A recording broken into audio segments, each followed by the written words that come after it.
Okay.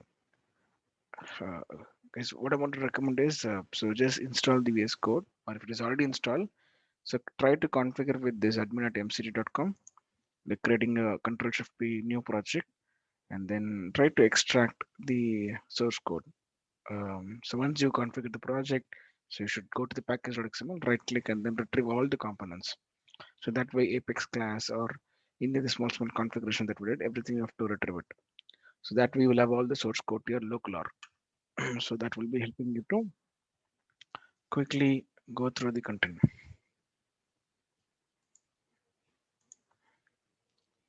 Maybe if you in future we don't know that if this org is like we are not logging in for more than 3 months, so this org would be expired. So for that reason, I'm saying take a backup copy to your local system. So we have too many codes in this, so it'll help you out to read something there because a lot of asynchronous batch integration, all that we have here. So I think it's good to have such system load to your local systems.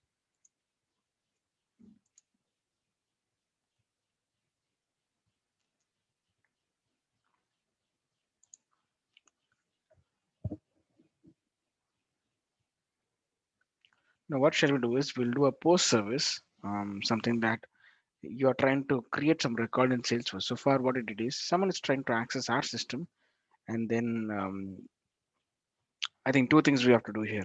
So the two things would be, let me tell you. So go back.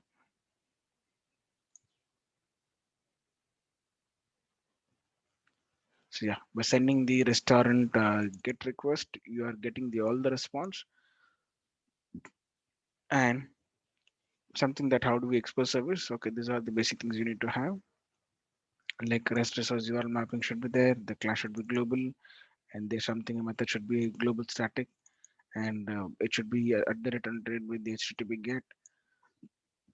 All that we did. And for the other guys who are trying to invoke the service via through code,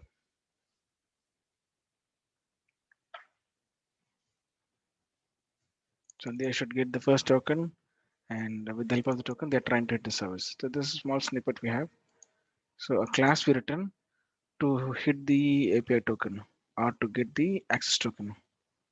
So I think this is already yesterday. So the access token is not null. So we're trying to hit the endpoint URL to get the service based on whatever the restaurant ID you passed. So you get all the accounts. So now what I want to do is, of course, I'm just hitting the results. I'm just getting into the system. Just got like a JSON structure, but we wanted to read them like a list. So if you read them like a list, then we are good there. To do that, what we have to do is we have to have a wrapper class ready with us.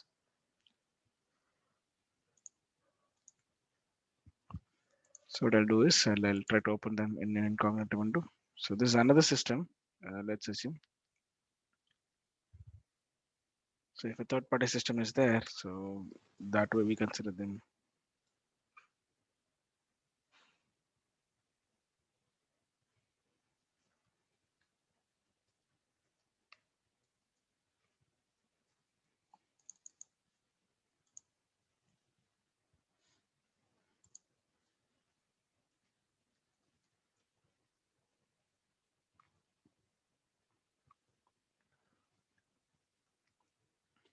So this necessarily .com password is training at 1234.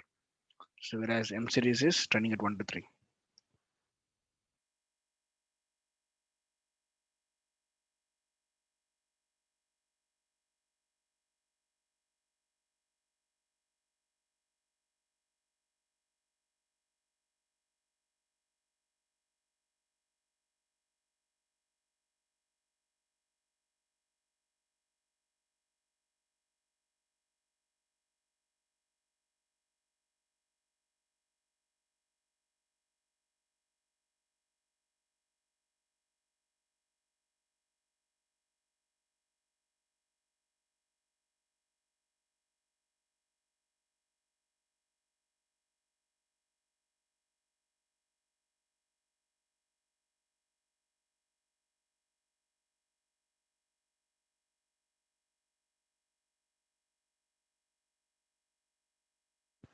So guys, look at here.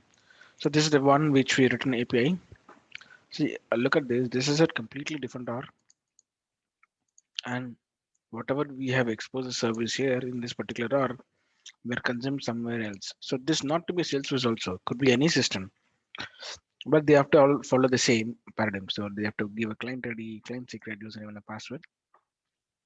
So based on that, which works. So this is something that we say user based or user flow.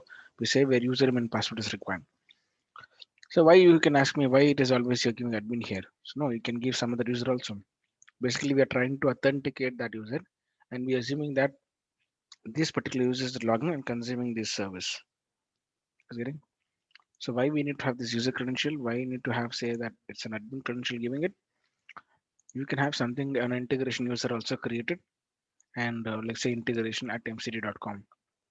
A separate user creating maybe it's a system profile or only specific to the service access profile. You're creating it, and their credential you're giving with a second token is also fine. Ideally, some user is trying to log into a Salesforce. From sysintl 3, you're logging into something like MCD, MCD org, and then you're trying to access the service because directly someone cannot access the service so easily. So, getting the point? So, when you wanted to communicate from some other org to our system, you have to do a first handshake. The handshake is something, some credential that you have to log into our system, and we give an access token to you. Only then you can proceed next. So, for that, this class is used. Send account using REST API, and we are trying to return the access token. So the meaning of the access token, why we want to return is the handshake has happened, so we are good there. So you give over through the URL. So what is the grant type, password, client ID is given above, secret. So these all frames are request body. So it's sent via through post method, and this is an endpoint that we wanted to retrieve the token. So we are returning the request. So we deserialize this values whatever it comes in. Like we have a inner or a wrapper class we have to pick it up the access token. Why? Because we require the access token to pass it. Now, where exactly we are using it?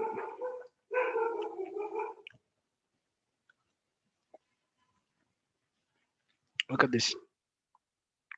Initially, we are coding the access token. So then we move to a dynamic fetch of an access token, calling this class you call, and this class which has a return the access token. Now it is a static method, so you can call class name dot method name directly, and this is a service which we required.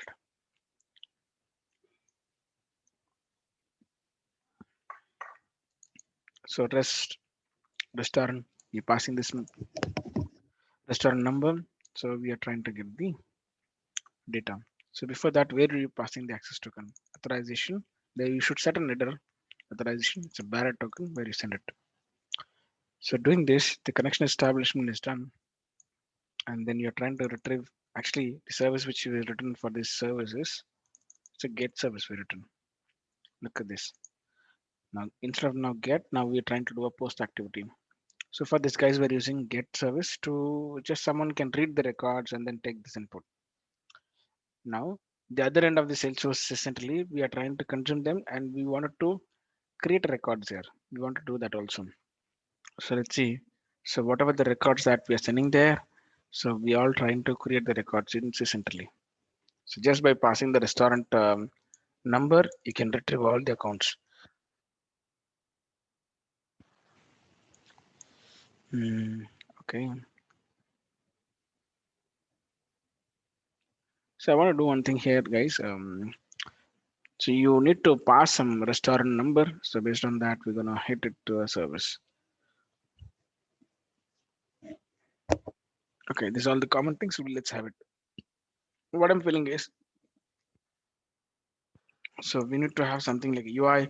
So we give a restaurant number, and based on that, we're gonna fetch the results, right? So we don't have a currently any UI we have present now, but let's write an Apex class. So that Apex class tries to use this access token and tries to hit the service and create the records in Salesforce.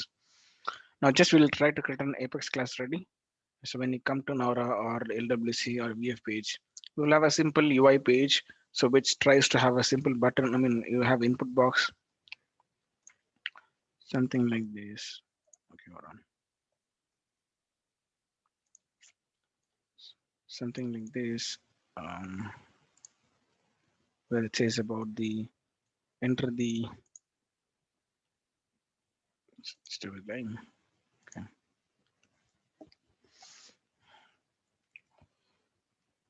So we say that enter the restaurant number,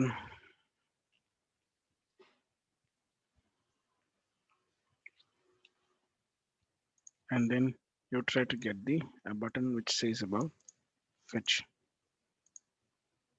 fetch fetch customers, because giving the restaurant number you can fetch the customers, and that will be listed here. Okay, that will be listed here. So with the results of too many people, like you give a number here, you fetch, all the accounts would be displayed here, and you have a button called as later to save all of them. So you can do that. So we're going to show a list. You can save all the records. What you're going to do is maximum here is you're going to give something, some random numbers. So this is your restaurant number. You fetch and you get all the customers record here. So yeah, we'll implement this in later stage. But now currently what we'll do is we will write a method, and that method is trying to call the restaurants and associate records. So this is an idea behind the system, what we wanted to implement in future. This could be built in UEF, Aura, or Lightning component. Anything is fine. But we're trying to invoke a service, and that to be, it should be a synchronized service. It's not a sync service, it is a synchronized service.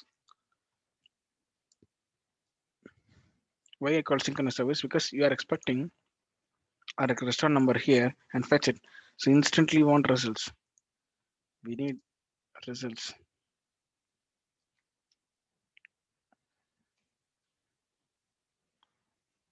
Yes, of course we can write an async also for this. Async is something that every day a batch runs.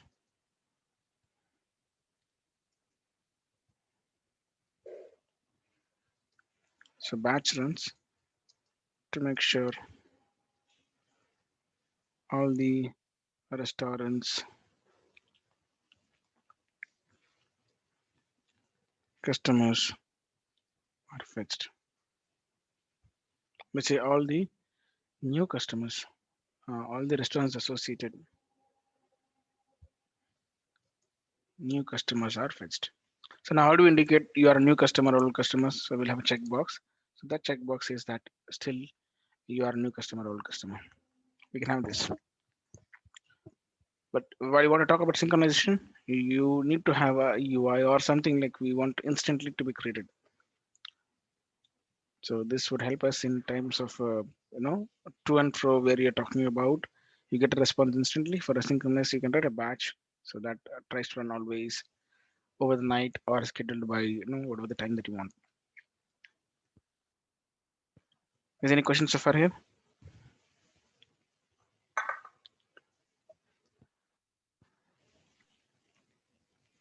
No. So this is a get service. We're going to use it now. Get service from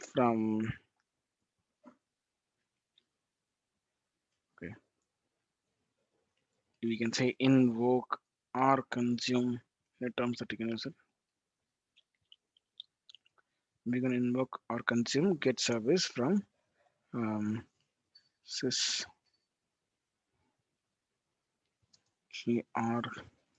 to mcdr. Okay. So actually we're consuming them. And what is our use cases?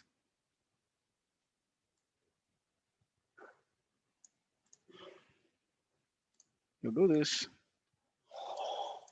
and you try to save these records instantly. Save the records in Salesforce or save the records in sys.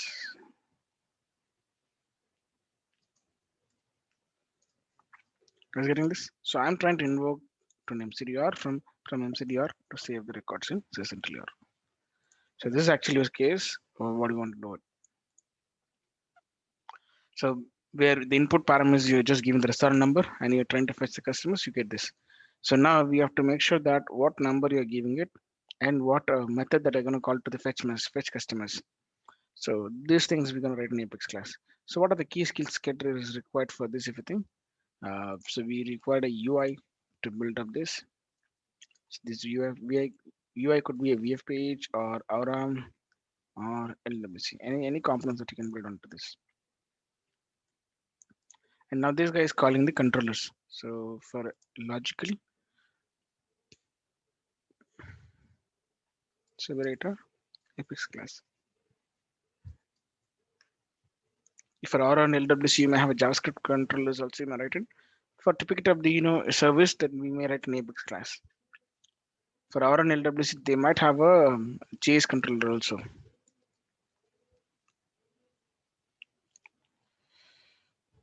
And otherwise, so we are trying to pass or use the REST service. Like saying, you're going to do a call out. So these three things are important skills here. So UI required, logic required, and the integration knowledge is required to do this activity. So you're gonna save this record, right? So you may also have to deal with or DML things. Maybe you're trying to insert the record, update the record to insert or update, or you can say update or upset also. So these are the key skills we require to not achieve this UI.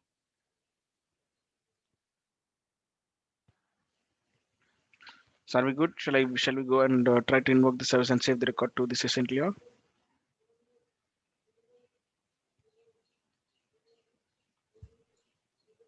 Yeah. Okay.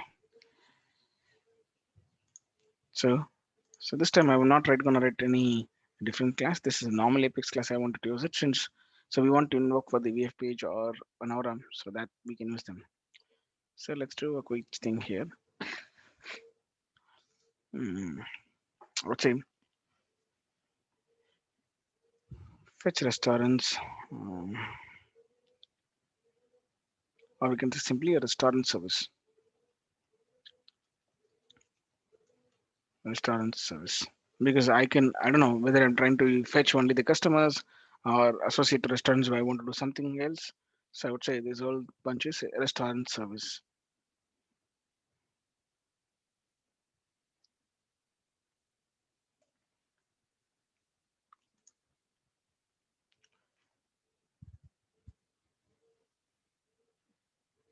Okay, now this public class restaurant service controller we have, and we need to have some input params which is coming in. So those input params you can have given as okay, let's say this is the public static string. So this public static string could be the star number.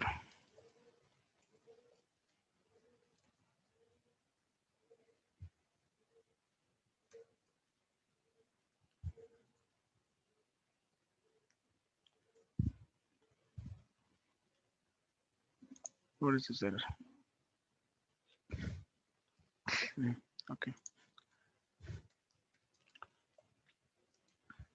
So public static. So we don't say it's a void method. We say it's a return method. Or we'll do here. We try to fetch the record and we try to save the record. So we may say a success message in the future. If successfully are able to update the record, you're going to return to the UI and say that, hey, was this successfully updated? If I say void, I don't say any messages there. So currently, let's keep it as void, and will return a message saying that okay, successfully record is returned. Okay, no problem. So we can say string also. Public static string fetch customers fetch. So restaurant.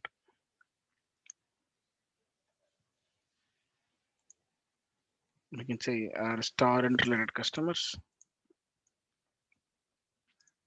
And what are you passing here? So you're trying to pass a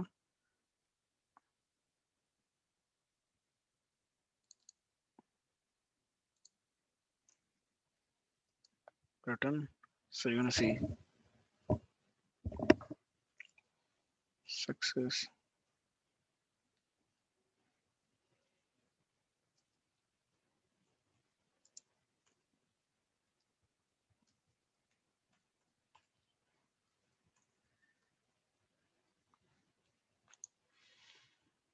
So what we expect to do is here is you're gonna pass the string, the star number.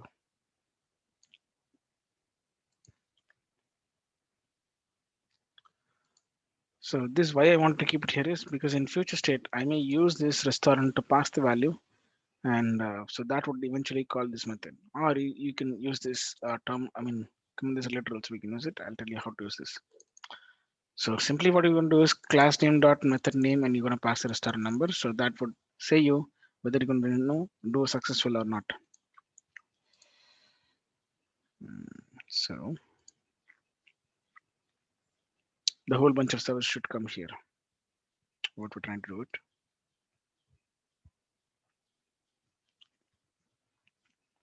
So you have to hit the access token, and then the response body, whole thing selected, come here.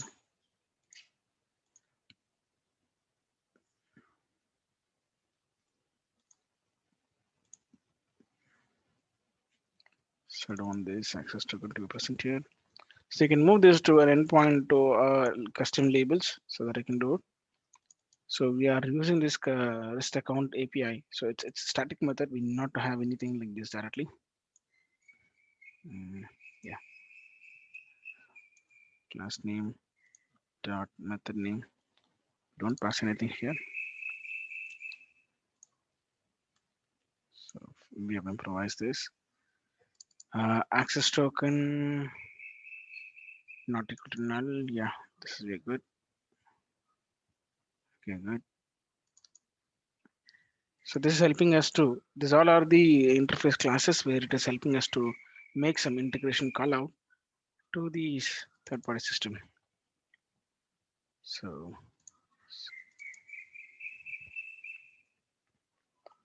my.salesforce.com. Okay. So while doing that, you need not require anything to do redirections. I think if you see my past class, you will be able to get to know why that we are not using it. So I wanted to pass dynamically here. So what did I do? I am taking this value which has been given here. I'm going to give a plus and restore number. So whoever is calling this method, class name dot method name, and passing the restore number. So that we're trying to do invoke a service. So this is going to hit an endpoint. Sorry, give a stored endpoint, and we're going to make a request. So this is more than enough. So this is all not required.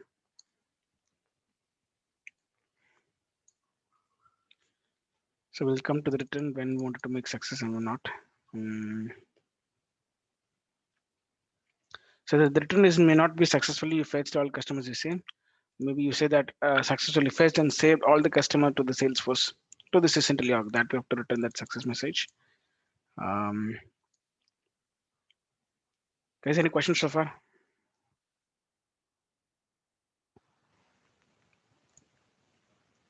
No, good. No, good. So this method used to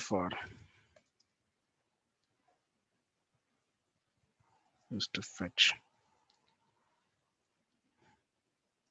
on the customers associated to. So we're not pulling the whole restaurants. We just pass one restaurant and get all the customers. That's how we do it. So okay, we got this. So this is the response we have. Now let's try to invoke a simple service and get the results in print. Let's see what has been printing it here. So if this return is successful, we'll say hey, return successfully all the fetched customers. That we can currently print it out.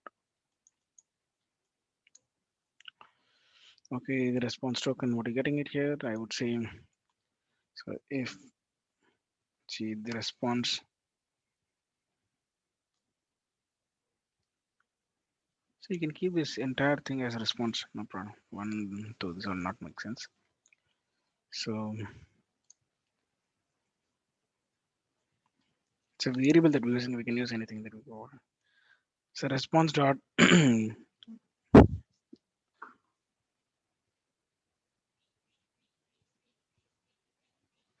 So we are just checking out the response dot get status code. That should be double equal to 200. So that means what? Your service which you hit, that is actually working good. I mean, you're able to fetch the results. If something like 302 or some other 40, some error you have, so there's all the transport protocol layer security, what is that code that we have? Like you generally see in the browsers, the HTTP protocols which we have 404, 400, 500.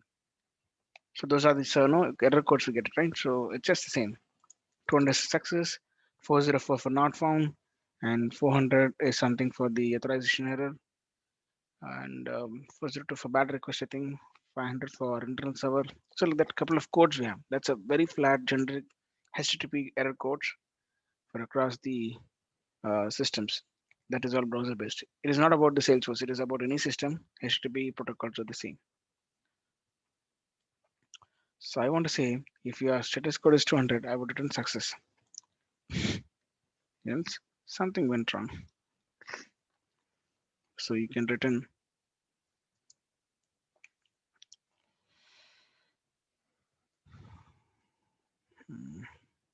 something went wrong. This contact.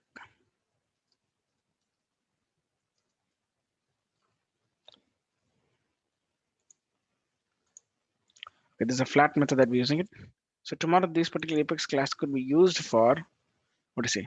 So this particular class is used for this UI design. So I wanted to bring something like this in future. So now I'm putting a base where we write an Apex class which has a logic controller plus a REST service and DML things. And only the UI stuff we bring it up later set. So it's okay.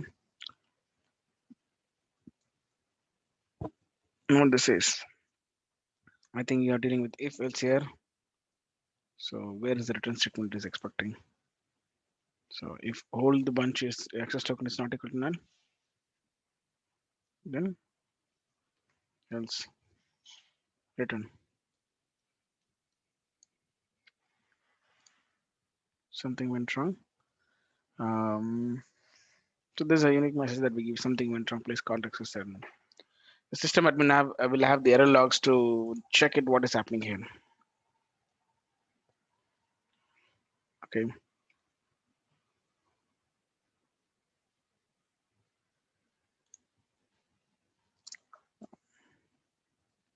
So we put this.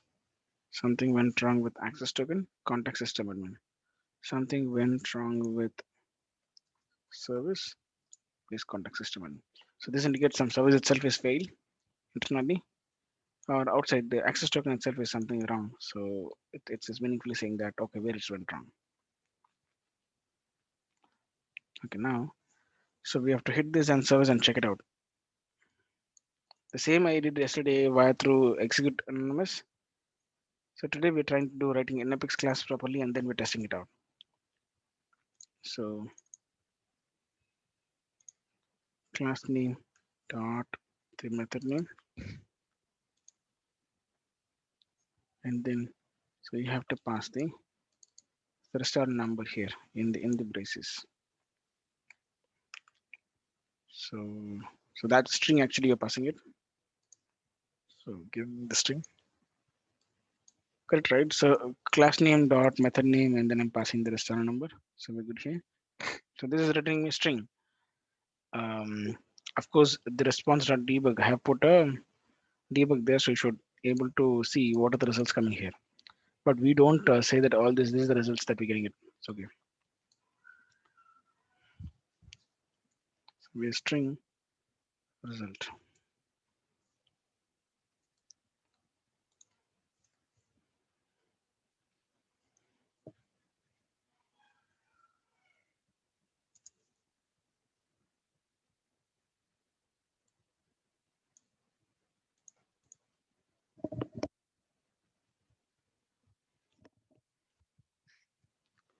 So I'll click on debug now. So results fetched all the customers, yes, we got this type. So now we have to be very careful here. What is these results are coming in? Let's say we just start with a list and then it's going on. Now what I have to do is I have to write a wrapper class for this. So what do you mean by wrapper class? I need to write JSON to Apex because so we need a wrapper class to generate. So only with the help of that JSON to Apex.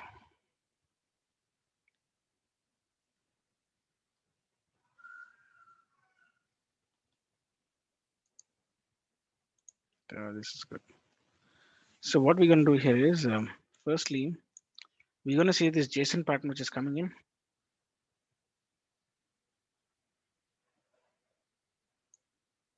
Yeah, I'm going to close this. See generate Apex token. So whatever the JSON class you give it, right? So they try to generate you an Apex class for the JSON which has been given here. So why it is required to you? Okay, firstly we wanted to format this. If you want to see, so we have something called as JSON lint. So few websites we have to follow them.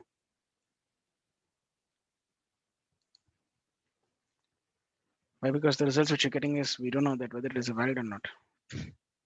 So valid JSON I'll give. Look at this. It says something wrong here.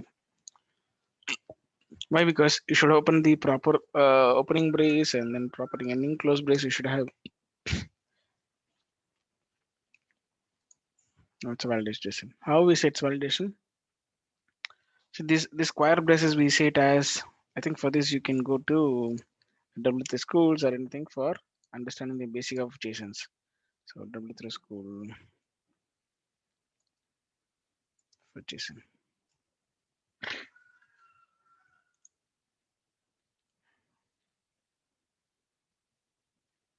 I mean, we have to understand the first JSON structures if you're not familiar. Long song. Okay, so JSON is something the JavaScript object notation.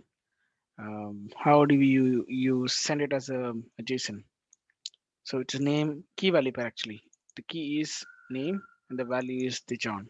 So it's a string, so you're giving double quotes. The age is number, you don't give in double quotes. So anywhere you see numbers, we don't give in double quotes. Only for strings we give double quotes. So again for date, we don't give in double quotes. Boolean, we don't give in double quotes because they are flatly true or false. Date, it's a number. So it depends on the systems that what you're trying to do it. You wanted to do something the JSON to have like this. Okay.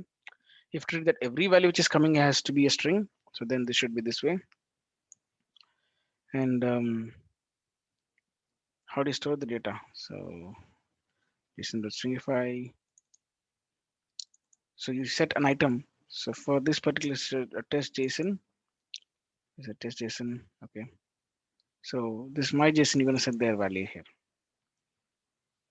So I think you have to go to the syntax and see what this JSON is doing and what are the syntax you have.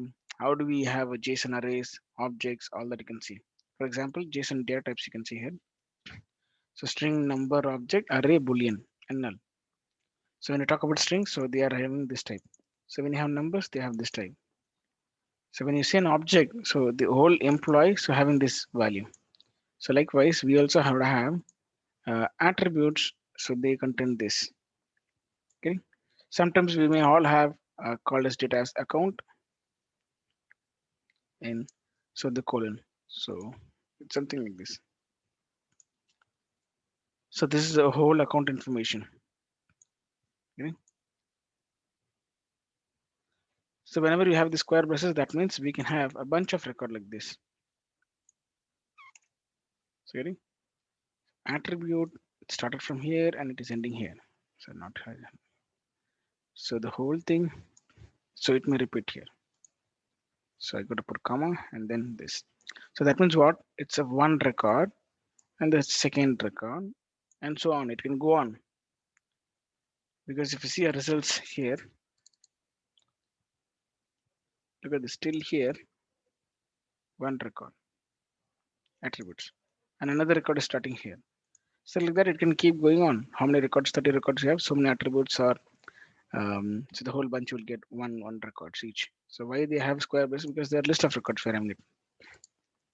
So like this JSON objects we have, JSON arrays are indicating by, you see this? Employees associate one, each record if you go on. So then you have this array type. Because employees you say here, John, Anna, Peter, all having the common notations. Now what if the values itself is coming in as a list? So that is what attributes we have there. So the values itself is coming as a list here, according to us. So we don't have any value, then is equal to, then we have list. With directly it's just a list. Okay, so this is basically we can repeat one or more records since it is array type. So you can see the JSON array here, and booleans we set as true. So null we pass as null. So this is the data type you have. When you want to deal with arrays, you can see this. Arrays always have the JavaScript what we have flatly square braces, same thing we have here. See name, John, age, and what are the cars you're holding. So that's a list or array. Now the access array. So John or the object which record we got it dot the cars of 0 means it will give the 4. So you can just do a for loop here inside. So all the cars you wanted to print, like how we put a system debug enter the for loop, the same way the example is. One after the other, the nested results you can have. So this all just try to understand about how the JSON works, how to parse them inside the records, or how do we construct a JSON. All these will be helping you. Okay, I think we will be back to this.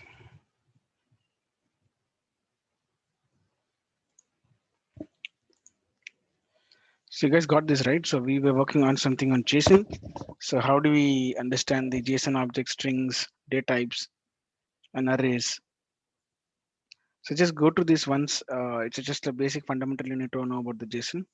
So maybe just looking into this whole bunch. So you'll get an idea about what is JSON, how did they constructing it.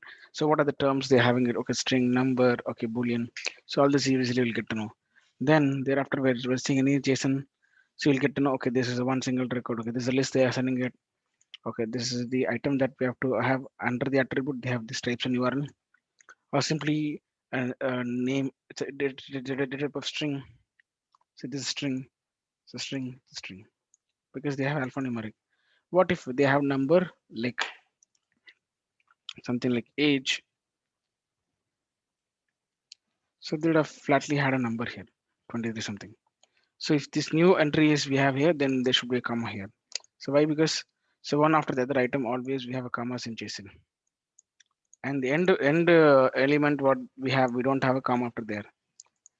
So guys getting? So if you see this is the one whole record, if you want to continue the next record, there should be a comma here, and then you start writing another one, and then another one. So like that it is. So this whole bunch is one, and if you think, and this one, so it's keep going on.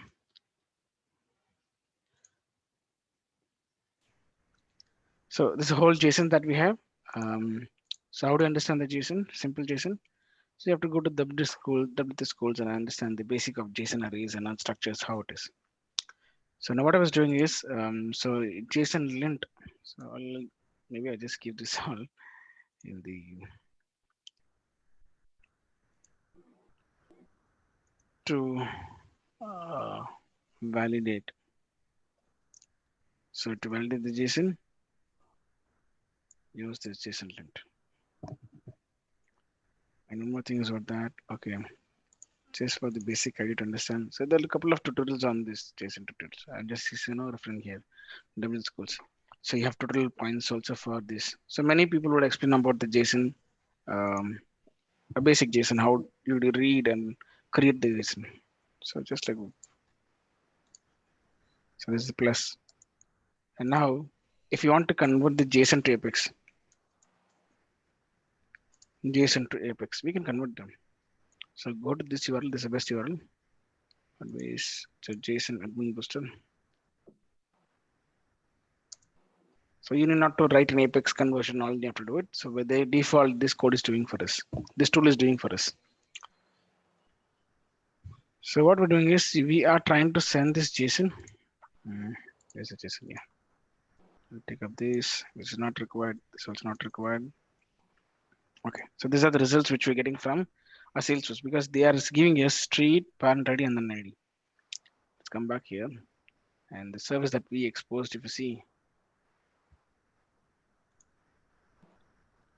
what is the things that we're sending back to them? Name, billing state, postal code. So these three things I'm sending. Anyway, if you don't query an ID, always the ID would be sent.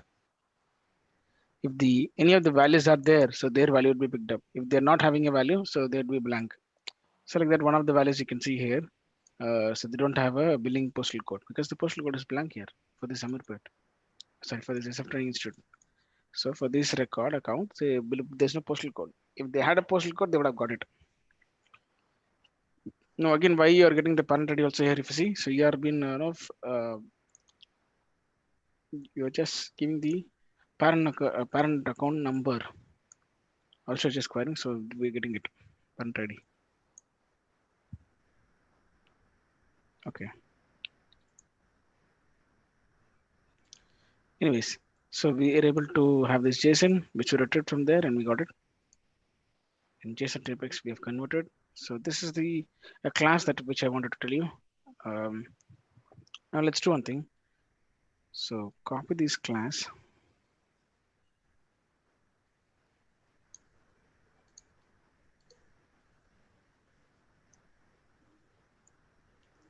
Class variable name. Okay. So we have to restructure this class something like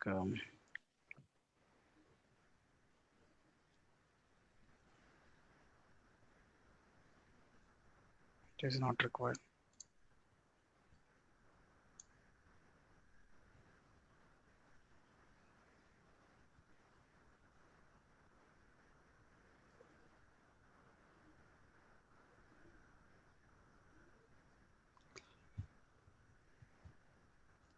So if you do want to consider these attributes, still fine. We need to have at least this class 0. So we require that. I'll tell you what I'm trying to use there.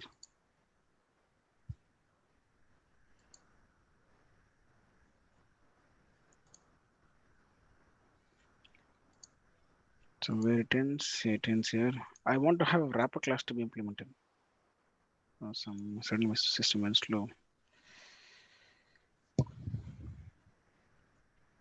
So what do you name this as? Wrapper class. Why I need to have this is to hold the results which we are sending it. So we need to hold the results. That's the reason we are holding this. So wrapper class.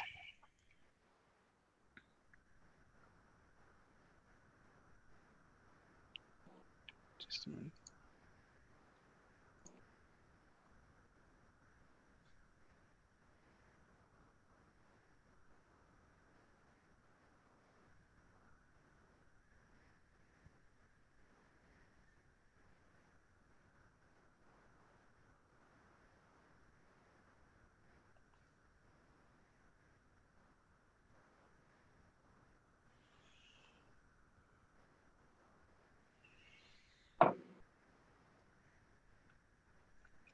Oh, my system is so slow now.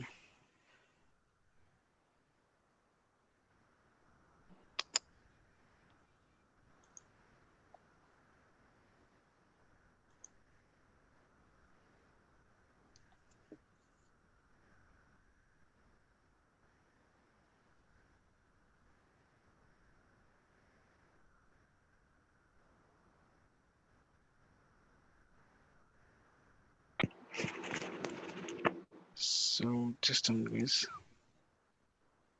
Let me pause this video for some time. I'm recording. Okay. So now we have this JSON has been generated using the JSON. We are trying to generate the Apex class. I have utilized only these two things. So why we require is because you are trying to hit the request and we get the results there. So now let me come here. So wrapper class, and I'm gonna give the class name as. So you need to give the name as properties account, or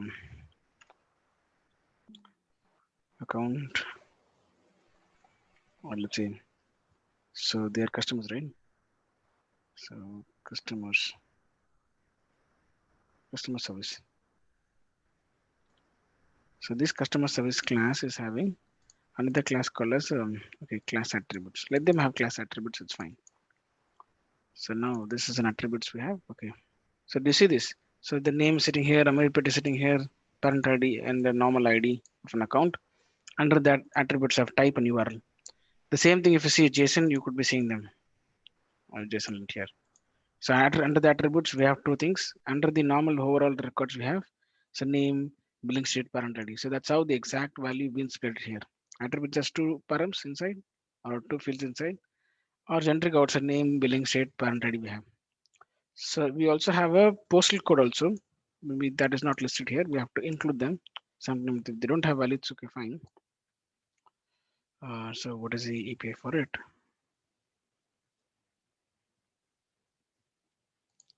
So it's a billing postal code.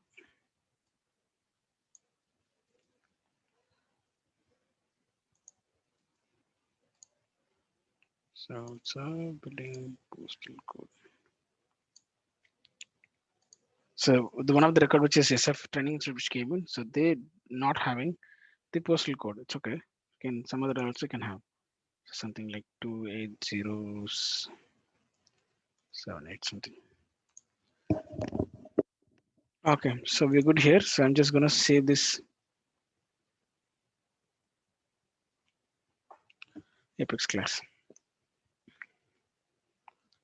Yeah, we don't have an idea till what this is doing, right? So let's come. So we are hitting the service. We are getting the response.get body as such a big results. So such a big result means this is the one. In the logs, you could see printing them. So this whole bunch we are trying to get it from the a different org, the different org in sense MCD org. We are retrieving all the results from the MCD org, and that is what we have here, the resulted. Now we are passing this and we're trying to store in our Salesforce record. Now look at, we don't have any parent ID. We can't create the parent ID here. So to do that activity, firstly we have to get the record. So the IDs are doesn't match the same. So all we're trying to implement so we are trying to create SF Training Institute and we're going to flatly create a record. We're not going to worry about this parent ID or ID. So this all refers to so their record. Which record? It's in the MCDR records. So their parent ID and ID. So we don't want to do this. Or if we want to have this ID to be used, we can have an external ID created in an account. So we can say that I think sometime back I said a term called as an external ID. Here.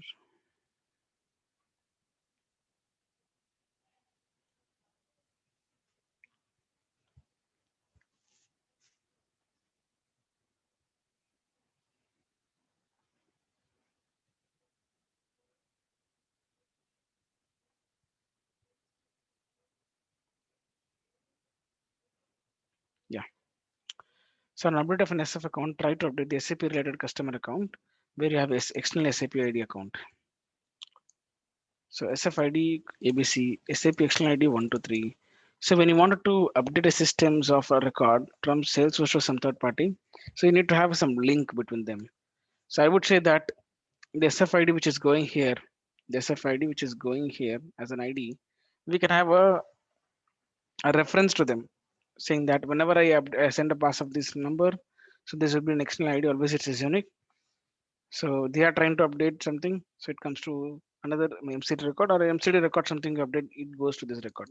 Basically, for both the guys, you're making one simple a field which is having a connection between these two guys. So this ID is coming from MCDR and the same record, same value if I store in this essentially. So now what happens is two way I can reference it.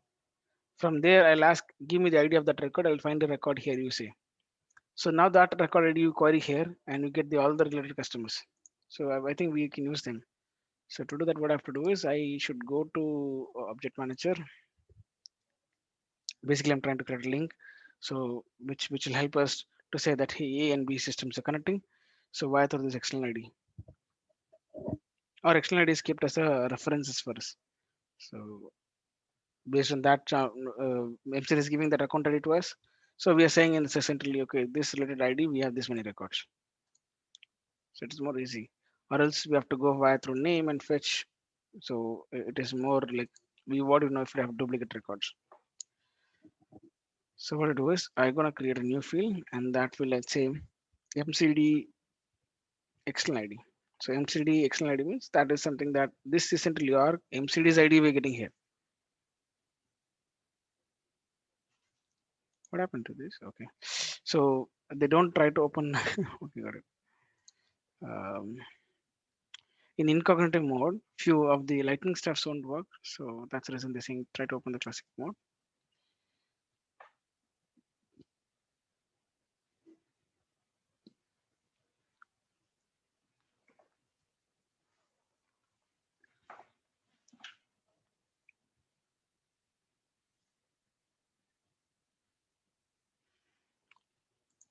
So why I'm keeping this in incognito mode is because so this is also a dev org and that is also dev org, so the cache shouldn't be fired and then create a crazy thing. So I'll just have this incognito window. So text field, you're gonna create an account, and that field is so MCD.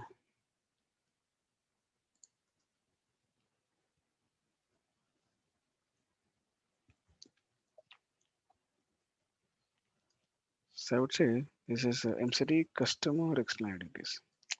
So it's not about the restaurant. This values are coming more about customers external ID. And notice the number that we have. It's always we'll have 18 digits. So we'll keep the sales was 18 digits only. We shouldn't want. I mean, we don't exceed more than 18. Sales was digit it is. So I would say this is unique, and I would say so. This is the external ID. So why we say this external ID? Because the same value won't repeat it again and again.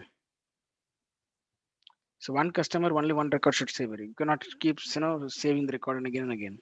So tomorrow to update in your record using an external ID, it is very easy to update the same record. Or else what happens? It'll try to create a duplicate records. So on every fetch, you should not create a record. You should update a record if an external ID is already present. So we'll see that also. So I'm just saying MCD is customer external ID. I wanted to store here. I don't want to waste them because if I don't understand whether the record which is flowing from there can be a duplicate records I can create in Salesforce sufficiently. To make them unique, I want this external ID to be present. So create them.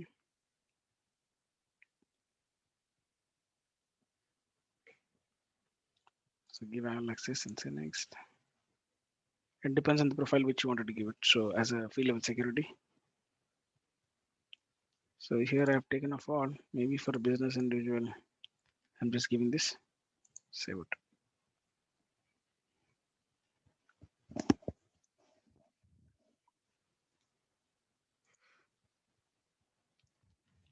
Okay, so we created this field which is extremely unique. So we'll keep this later. We'll come back to this. So now let's come to our developer console. So we know that a wrapper we have created here, and this is downside now. And how to utilize this wrapper that we're gonna see. Um,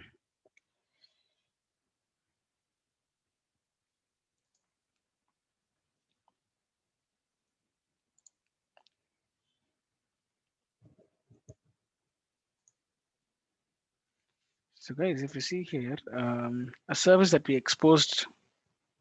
Okay, I think in that particular log only we have. So if you see here, send account REST API. So we have a wrapper class like this. See, how do they deserialize the value? The same way we're going to do the deserialization, and we're going to get the results there. So come back here. So if your response is successful, so we say success, right?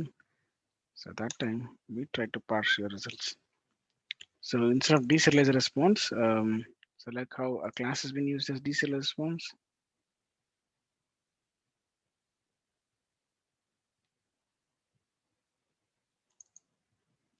Class name, the same way we are using this. So what is the class name? Customer service class. And this service class, we're going to use it here. And this is a response that we're getting from them. Response result. So class name, we put it here. So JSON.deserialize, what is the response.get body? You're going to put it here. this response, whatever the response dot get body, we're going to keep them there. So what this is doing is, so the moment you deserialize the value, all the values it will split it up and come back and sits into this particular class. And this class having the clear description of name, billing, city, all everything. Like how this JSON, the moment we get in, so all these associate values will go and sit in the wrapper class. So wrapper class very important in this case.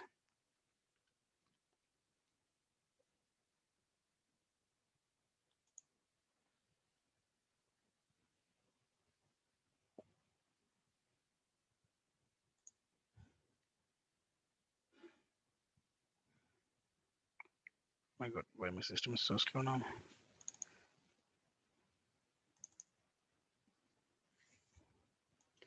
So you have to mention that the customer service class is the class which you've written a wrapper there, and dot class you've mentioned here. So now doing this, deserializing the results, you'll be having a result here. So now let's see. I wanted to print these response results, how it's exactly stored here.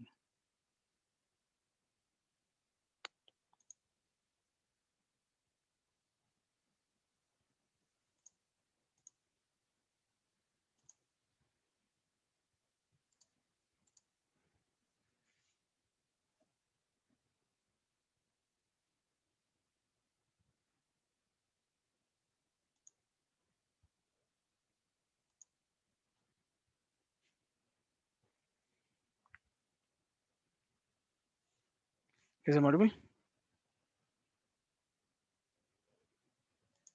Yes, yes. Yeah. Okay. Something suddenly the system went in flight mode. So let me print the system.debug and see what this result is holding.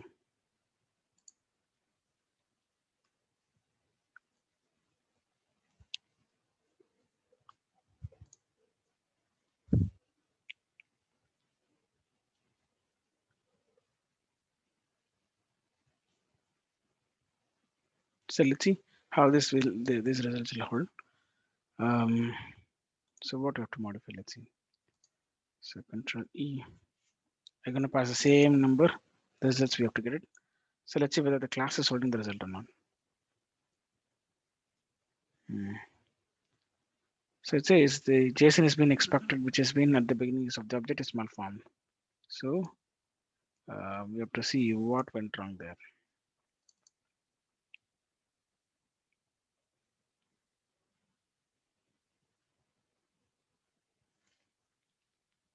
So directly we'll see malformed.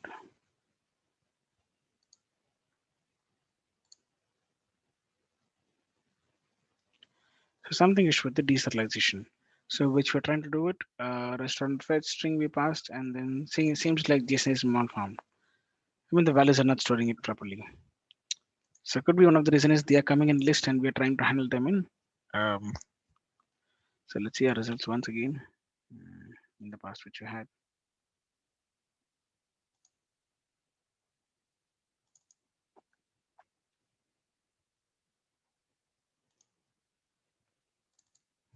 So they're coming as open traces. So okay. So what I assume is this record is coming in list and we are having only singleton record. So let's have one more class of type. So class we see.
So now let's assume this service list is holding here, like how this class attribute they had it. So now let's use this array customer class here because they are holding the list, and here and here. Why? Because if you're getting one single record, like how an access token we had, so this is only one results we're getting it. So deserialization, when you have this is a single record, there's not a list of records we're getting it. The moment with the JSON, it just gets in the postman. Look at this. So we'll do post here. So look at this. This is one single record we're getting it here. So for that, singleton would be helpful to us. When you're getting an array, so at the beginning only it's having square braces. So you need to have something like square braces results. Maybe that's the reason it's saying that malform. So we are not capturing a list and then we're processing, right? So let's see this. And let me try to fetch again if you have any issues here.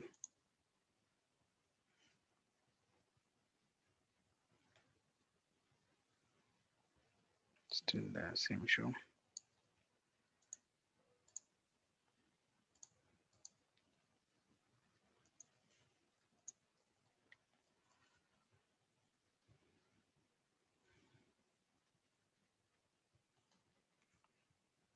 So when you get such errors, you just post it out.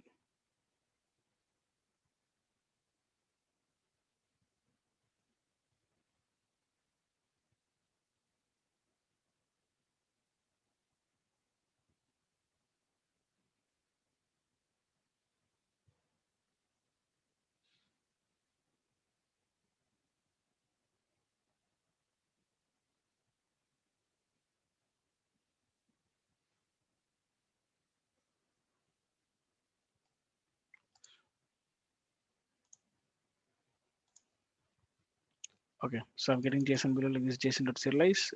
So they have this type of value. Yes, we also have. I don't know why this is star is coming at the beginning. I don't need this. So they are also using HTTP request. Client ID, all this will fine. So this is this query.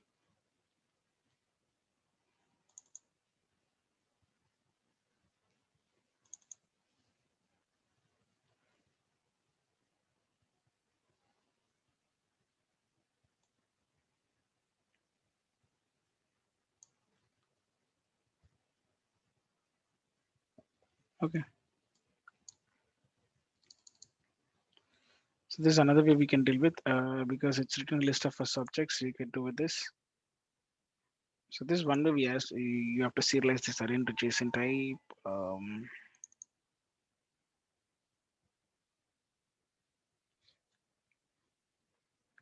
Okay, so we'll try this method. So this also is a good way only to deal with.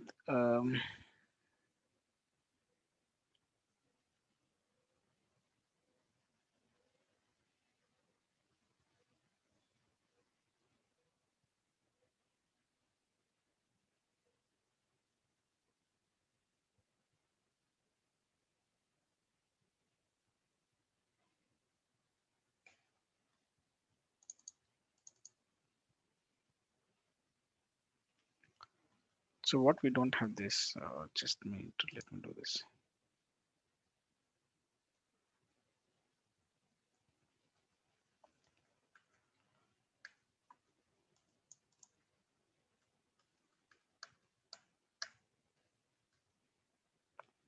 So what if I store them as an array here directly, and I put them as list of a class like this, and this also list of with this work. Let's see.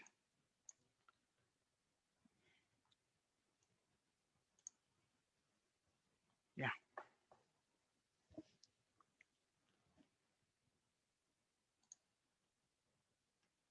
So we got the results here.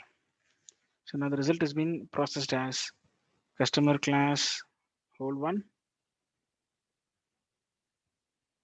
See, there's a comma here. Again, the next set of customer service class, second it starts here. Okay, so we're good there. Guys getting? So what we are trying to do it here. See, I want to process the list of records. So we know that the wrapper class at which we created it.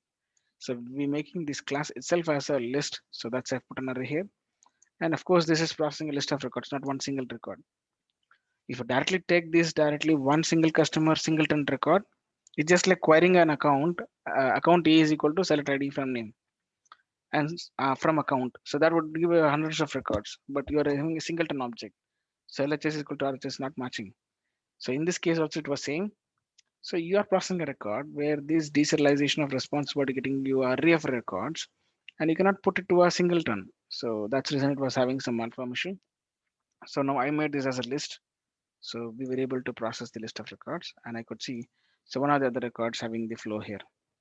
So now what we have to do is we have to update our Salesforce record. So that is a place I wanted to do it here. So now how do you do it? So I have a list of account here.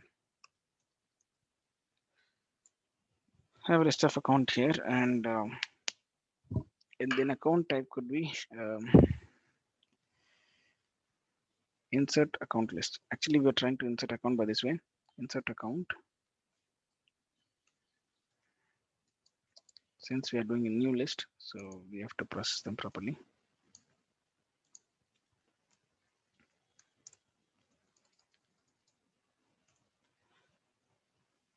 So we have this service class, right? So this response results. So we have to progress them inside the for loop because each and every record will be flowing here. These response results only we are holding one or more records. So this is having a bulk record of type what? Customer service class. So open this. So we say cust single record.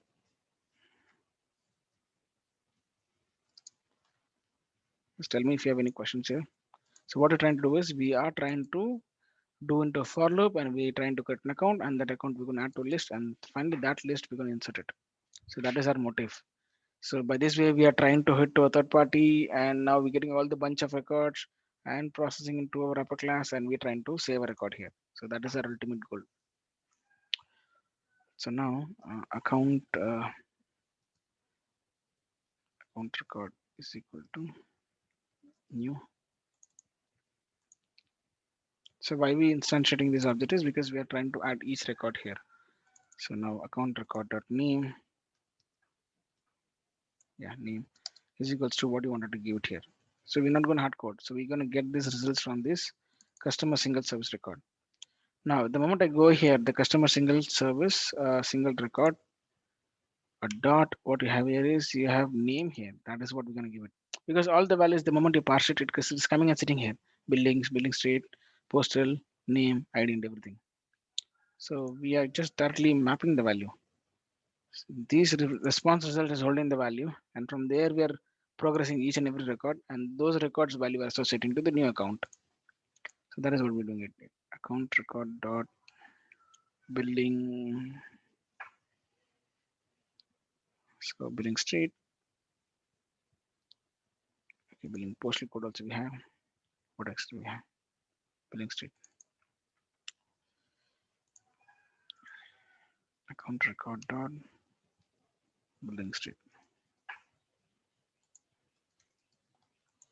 And one more field which I'm trying to create here now is the external ID which I try to create. External account record dot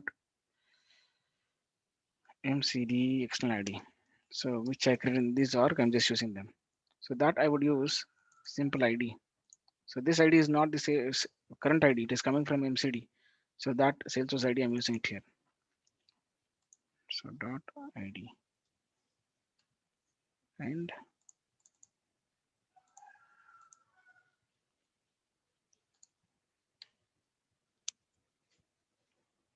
so billing street and billing postal code.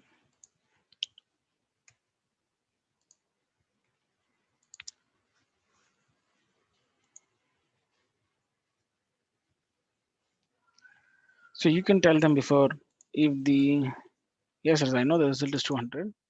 If the response result is not equal to null, still you can do a query like this.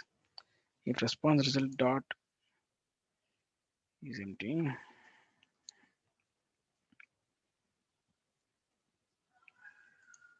is empty, then progress all of them.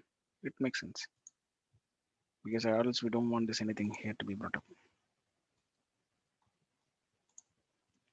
So I've structured this saying now. So list of account, yes, we have to about to insert customer service class. We are progressing each and every here.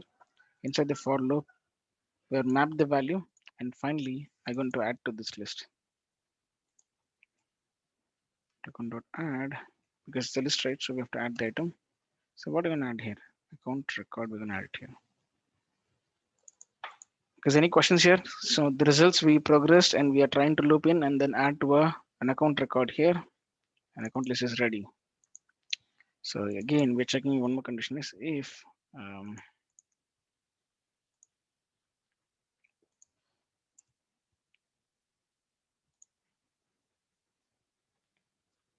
if the list is not empty,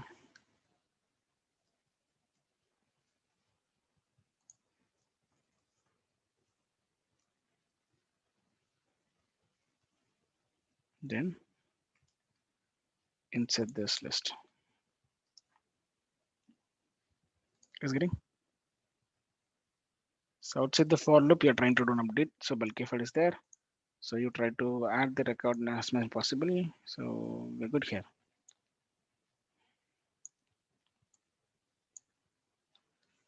So the result is not empty, and we see here return successfully fetched and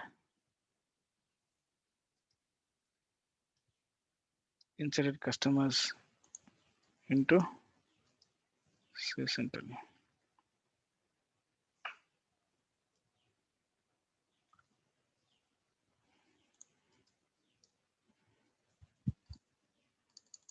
So this you can keep here also because something if it fails, it will never run there, right? So you can keep here instantly. So you're gonna return them the moment you try to insert a record. You're gonna send them here. Of course, any issue with the insert, if it is there, this won't run. It directly jump to the else case and then it just moves on because the list is not empty or somewhere error happened. So you can have a whole bunch of values. You can have a try catch also. So yes, of course we need to have, but we wanted to get the error log mechanism, so we need to get them so as quickly. So what is this? I think I have issue with the return statement. Missing return statement required type string. So this is the type we have. Yeah, if else, okay. Okay, this if else, okay, and then this if. So because you're having if statement, if something goes wrong with this, then who is going to return it? So they need an else.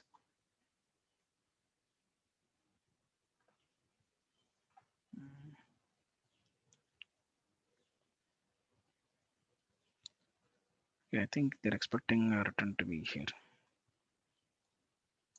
after the post happens. Yes, still.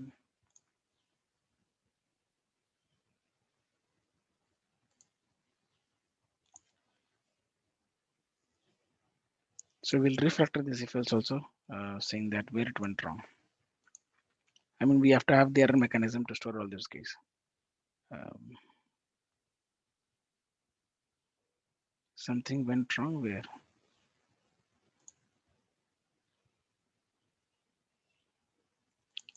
Service result or parsing.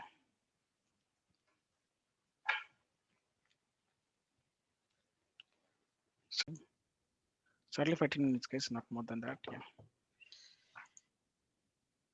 Sorry, able to see my screen? Yeah.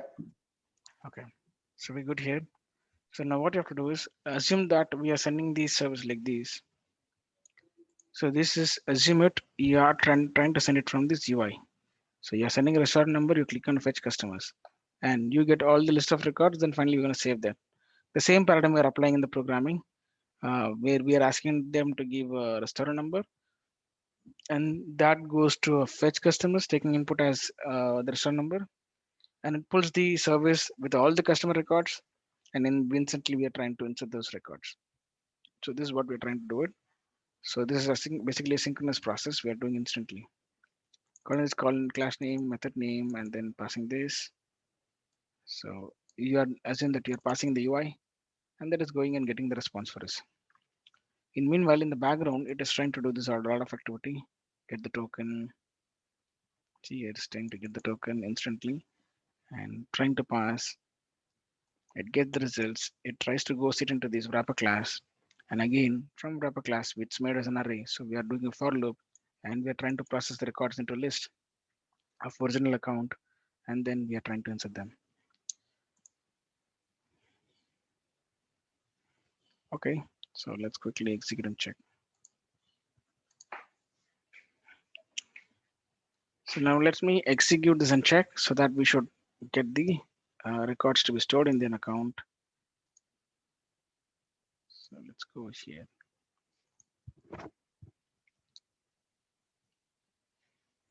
I don't know, it's going to sit into it's a private bank here. So we know it's a different system, but just we wanted to understand like all the records have been flowed here or not. All accounts are going to click. So we may have a bunch of records here. So all these new records, 4 records, which is coming there, we should have it here. So what are the records? For example, training, SF Training Institute. So this record also should come. So let's see.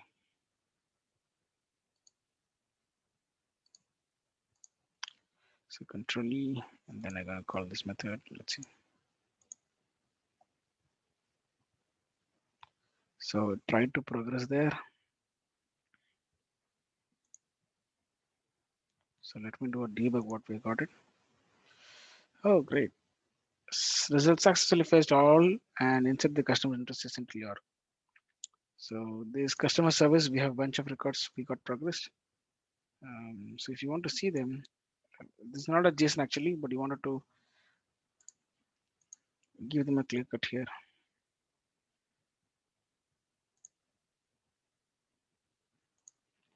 I know it's not going to do a proper validation, but still, I'm saying what are the records flowed in. Okay.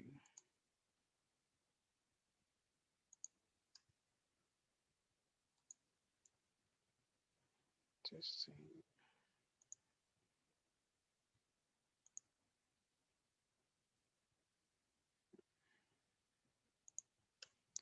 Okay, so the first record was customer service. Second record of them, it was like, for example, training institute, SF training institute, pre-populated trigger value, all the bunch we had. Let's go see our account tab and see whether we have got all the records. I'm gonna refresh them again.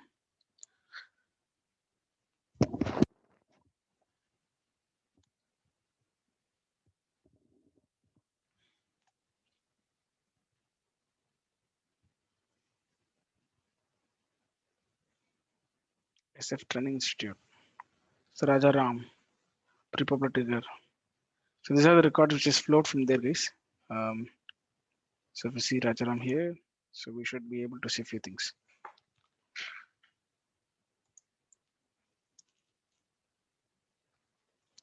Look at this, their account number we've got here. Supplier. Hyderabad Nampalli, Kukatpalli is postal code. So I think all we got it here. So any questions? So okay, so if this record on which page we're on, I'm not sure. So, quick question here. How do you got the come down? Nearest branch. We didn't copy nearest branch, right? This is having in I think in this org we have to find the nearest branch.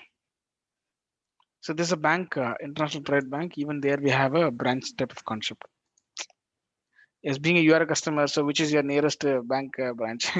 So I have some logic there. The same Okay. applied in the restaurants also, which is like a nearest restaurant. This is for a bank branch, and this is for nearest branches for your branch.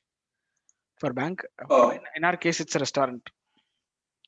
okay, that insert Yeah, trigger has created something. yeah. Okay. And this account number which you have, it's maybe not the exact as Rajaram Mohan. Sorry, Rajaram. This is some triggers running internally to this in this org. So that is they're pulling it as because Hyderabad Nampally, so Nampally is the one. Um, I mean, in the trigger, I think they have it here. Let's quickly look into it.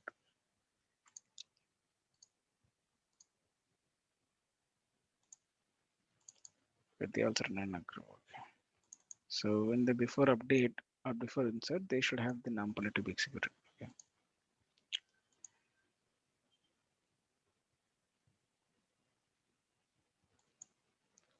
Account trigger helper. Okay. So I think in the before update, they are hard coding the value. Okay. So based on this account number, we are trying to send it to the nearest branch and we are doing all this fetch. But in our case, we are trying to find your postal code or your street, and then we're getting more deeper and then finding the right restaurant name. Because restaurant which is more accurate to be fetch the real time the restaurant nearby you based on the city or street that you're giving it. I mean, this is in this case we are trying to find by the account number, and in our restaurant we try to find by the streets or buildings, city. Either you belong to some postal code or maybe the street that you're giving it, or finally if you don't have any options we're going via through city. So however we are finding a nearest restaurant for you. So in this it's a flat simple context where we're trying to find by the account number. So this account number is this. If you pass this account number, it is going to the nearest branch. It says mm, see, taking this account number, if this account number is this, so then branch value is Hyderabad Nampally. So this branch value is basically nearest branch. So we are hard coding this Hyderabad Nampally, Hyderabad Kukatpalli. We are hard coding this. So I think that's the reason account in HNP if you have. So our Rajaram record, what we got is different. If you see our R,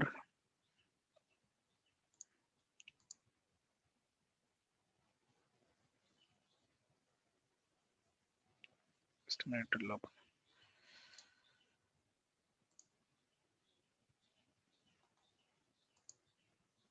So there the Rajaram's ID is different.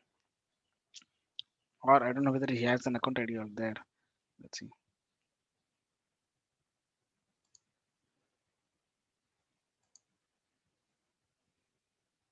He doesn't have an account number itself.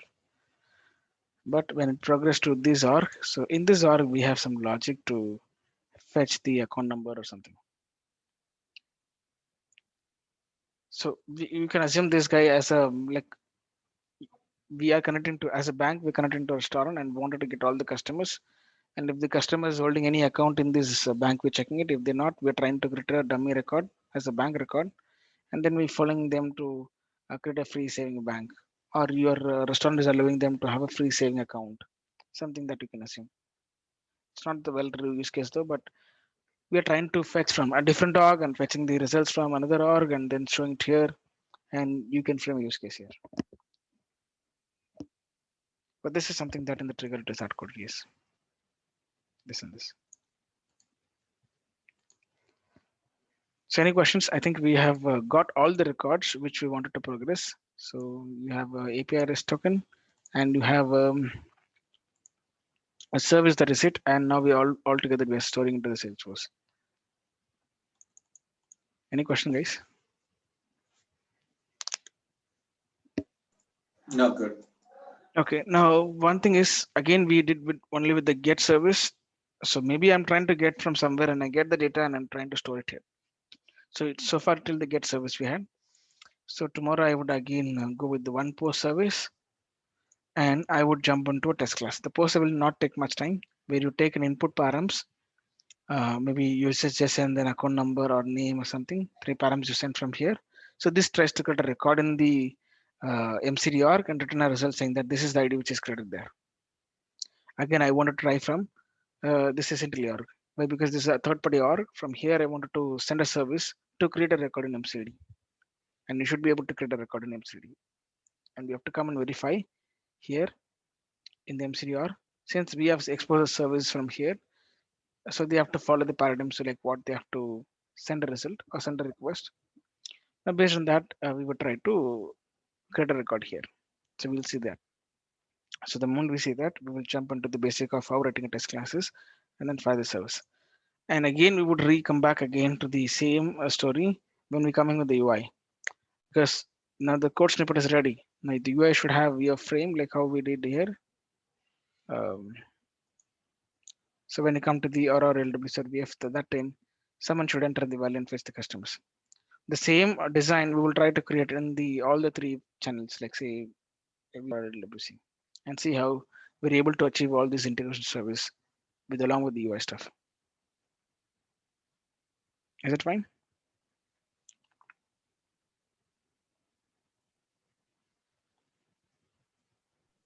Yeah. Yeah. Okay. So we'll see you tomorrow, and I think we're good with the today's service. Whatever the get service we used, and then we try to remove and store them in the another org. So that is one we have to do. Okay. If no questions, we can end up Okay. here. We can join tomorrow. Thank you all, guys. Okay.